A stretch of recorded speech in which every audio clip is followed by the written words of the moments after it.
Hey everyone, it's Matt here. I'm doing a video on why I don't think I will ever become a vegetarian. They say stay in your lane, boy. We go where we want to. Starting off, I don't view myself as a know-it-all in the realm of diet. I don't want this to come across as a prescription for anyone else. So I'm not a diet evangelist. What I'm deciding for myself is going to be for me and my personal journey. My number one question that I'm asking right now, are there a lot of nutrients that exist uniquely in meat that I can't find in plants? I want to highlight two YouTubers who made videos. There's this guy by the name of Kendi Berry, MD, and he has a video called 7 Nutrients Found Only in Meat. Frank Tufano, he has this video called 20 Nutrients Found Only in Meat. And this is a longer list, it's a little bit of a longer video, but I kind of want to watch this one through with you guys. We know that plant foods contain drastically different nutritional profiles than animal foods. This chart is skewed greatly now due to modern supplements, ways they can use bacteria to make synthetic forms of animal nutrients. And I guess my first comment is, if I don't have to worry about taking all these synthetic supplements with my diet, I'm just eating natural foods that have everything in them already, I think that would be my preference. We have a list here of 13 nutrients that cannot be found from plant sources in red.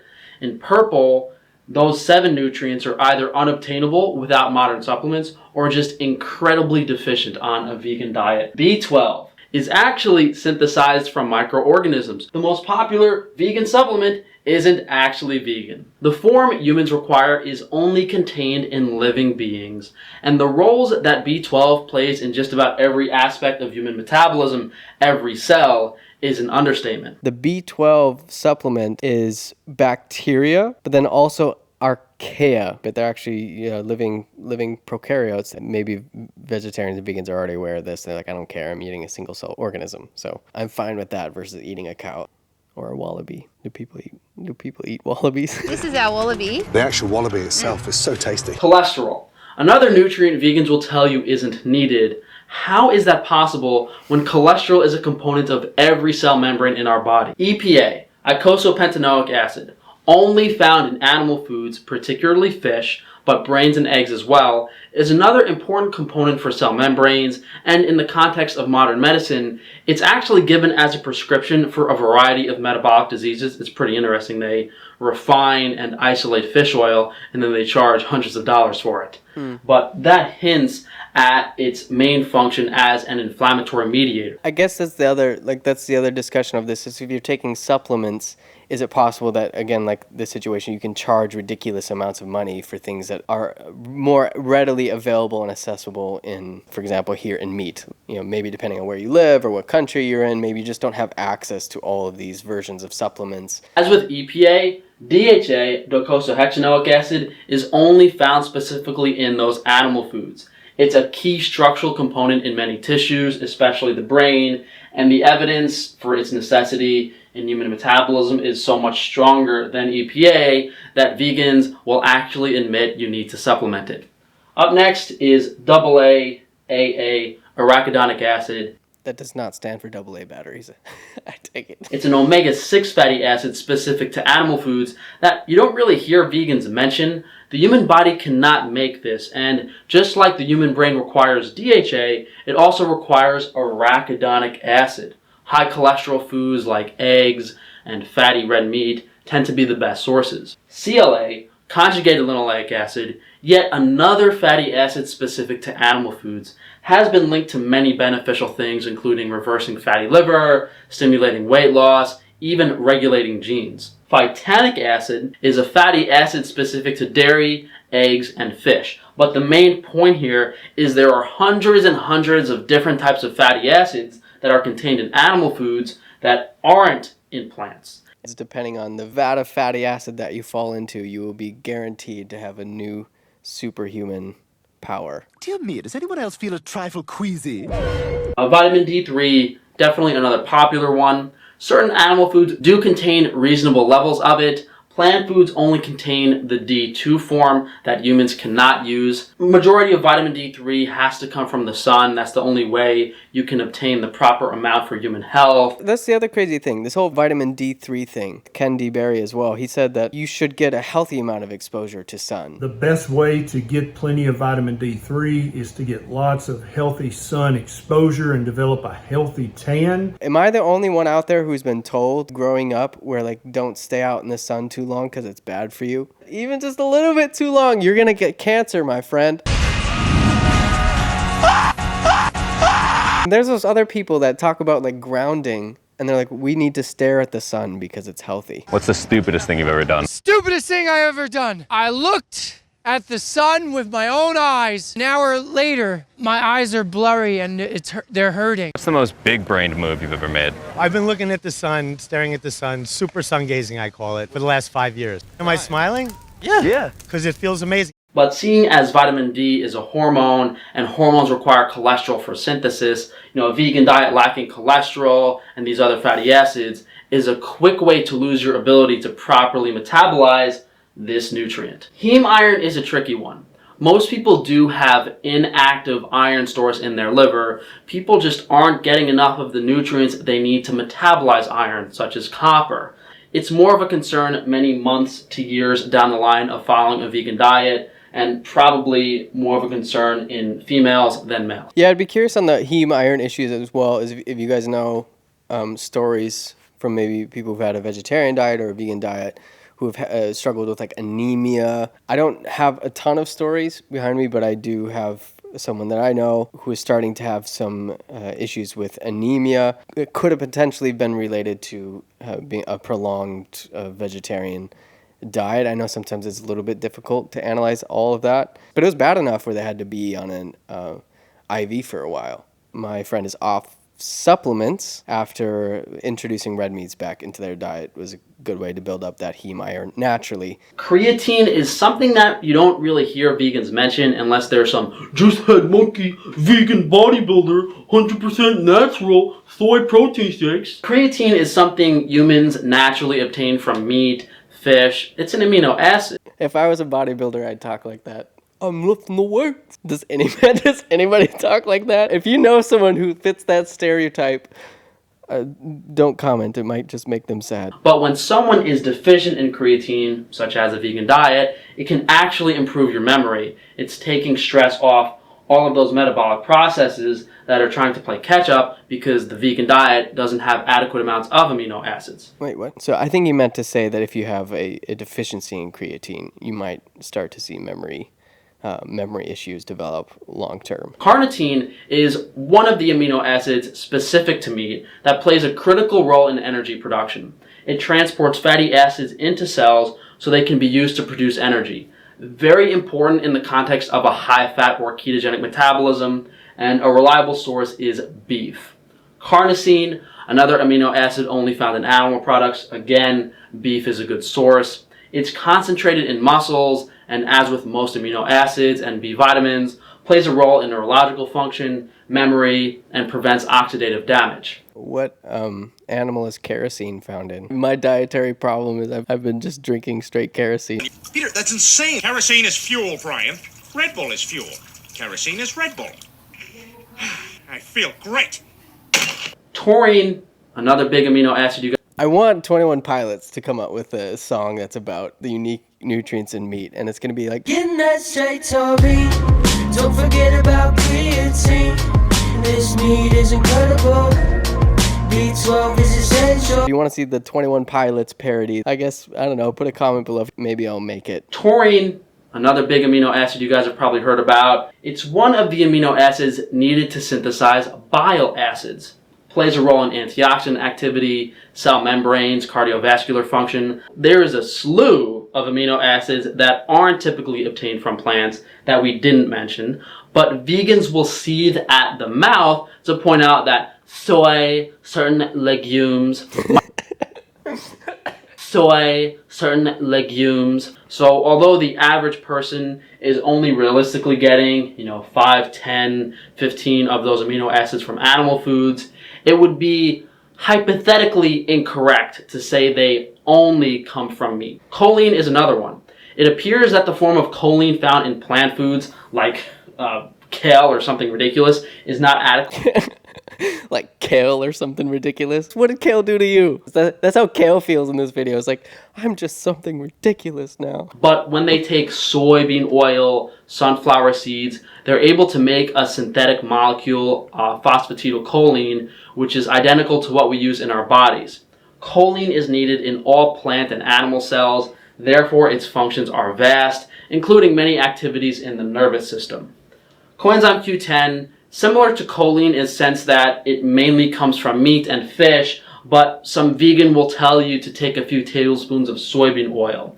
It's very important for energy metabolism, and a lack of cholesterol definitely stresses the body's ability to produce coenzyme Q10. So even more important on a vegan diet. I mean, just those three, you would die from soy boy overload. You would die from soy boy overload. Where did you hear about that? Frank told me about it.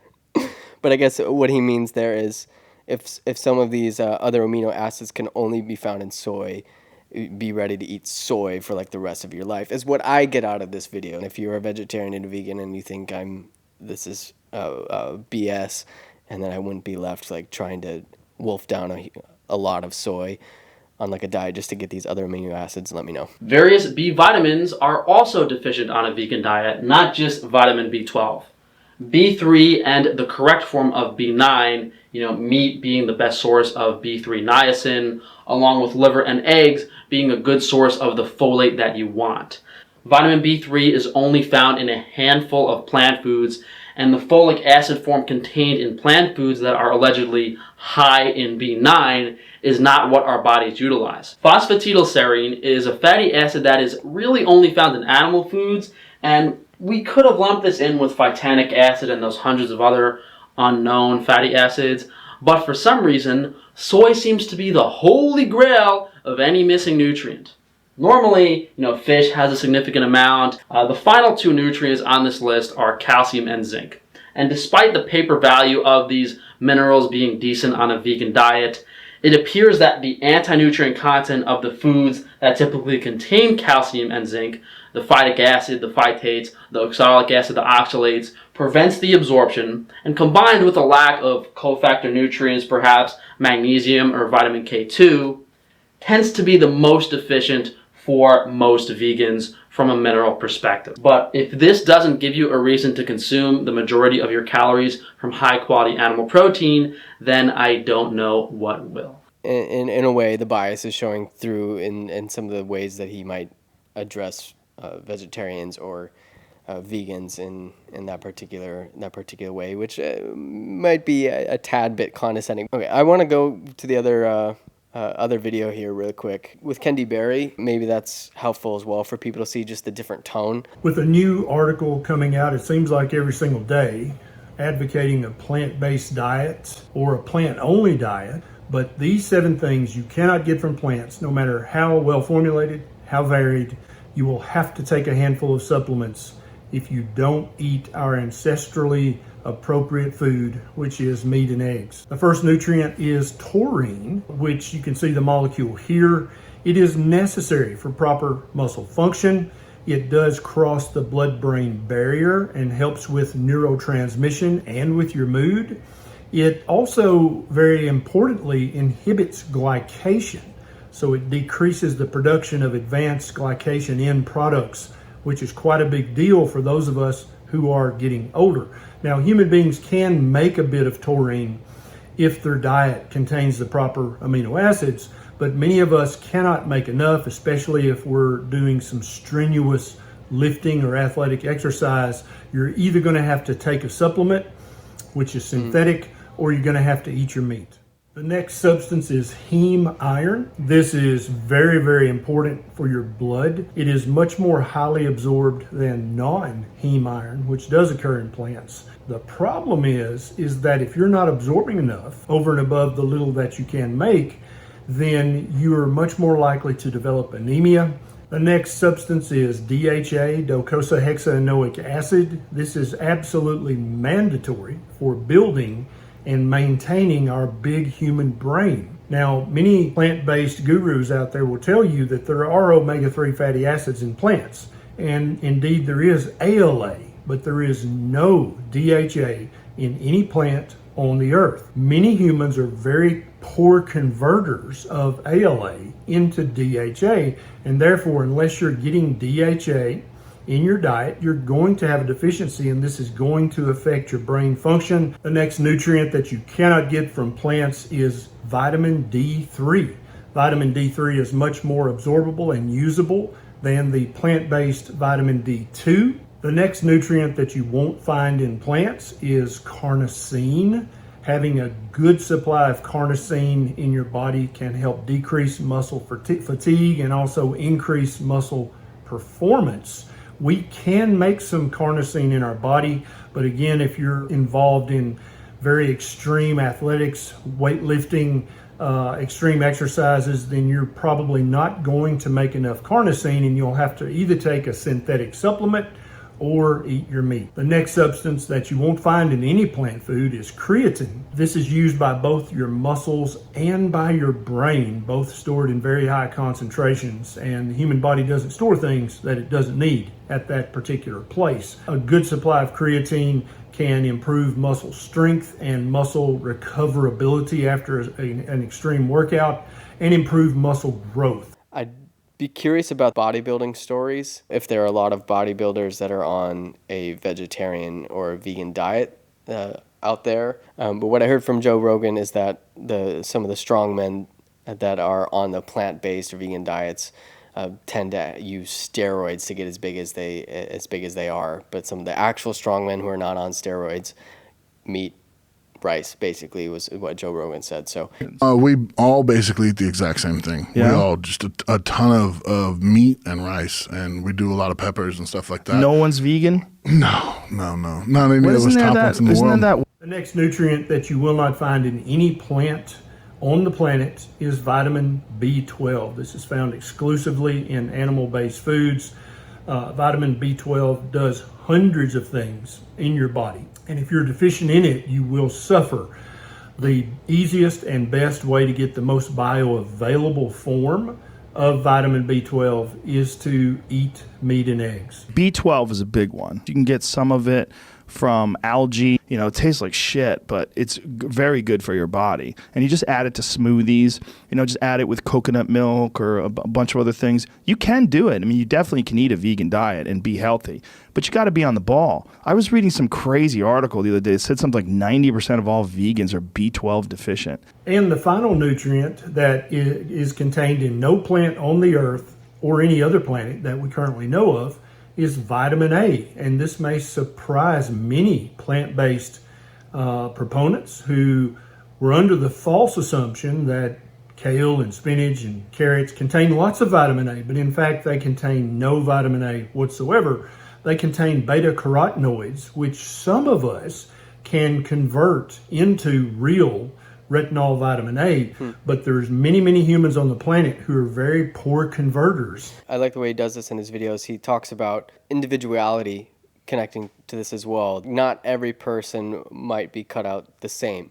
And so that's why these recommendations that often people from a moral perspective, they say, well, this is the diet that you need to be on. Well, maybe for certain people it's just not going to work for them if they're not able to convert one thing into another. Now, there are indeed other nutrients that are very difficult to get on a plant-based diet, especially if you live on certain continents, including copper and iodine and selenium.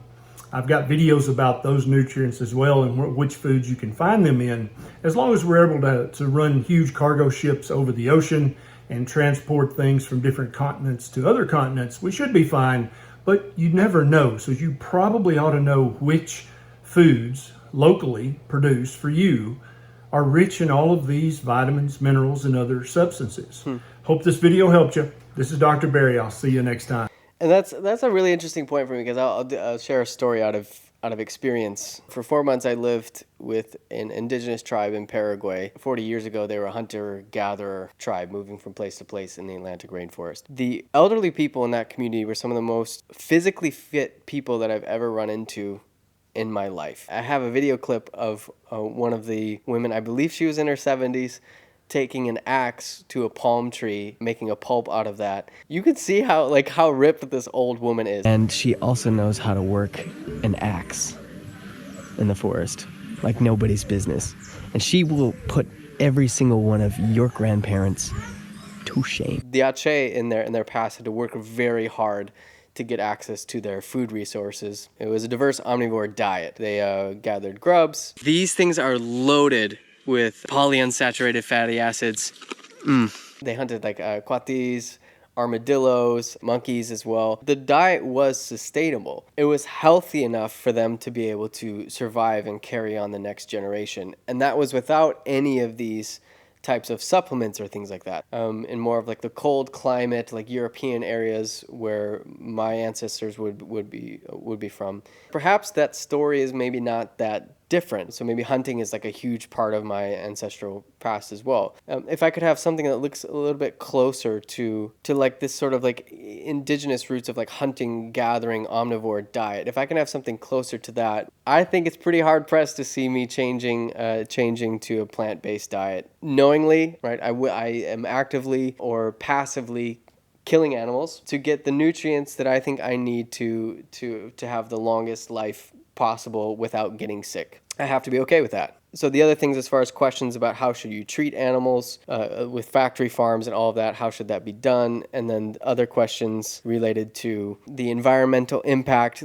those seem to me in a way to be secondary if these nutrients are vital for humans to begin with. Switching seems like a big health risk looking at some of this information. Maybe it's possible. Maybe you can sort of overcome this throughout a longer lineage of evolution where you better adapt to plant-based foods. And so this is not me saying that perhaps veganism or a vegetarian diet works for no one. Let me know again if you've had, people as far as who've been on a vegetarian or vegan diet who are doing great, or if later in their life who have had complications. One thing I might add is I think a helpful tip that I heard from Joe Rogan, having your blood checked routinely can help you understand if you have any nutrient deficiencies. Regardless of what your diet is, you should get blood work done just to find out if you have any potential problems that are on the horizon. Thanks for checking out this video. Really excited to read through comments on this one.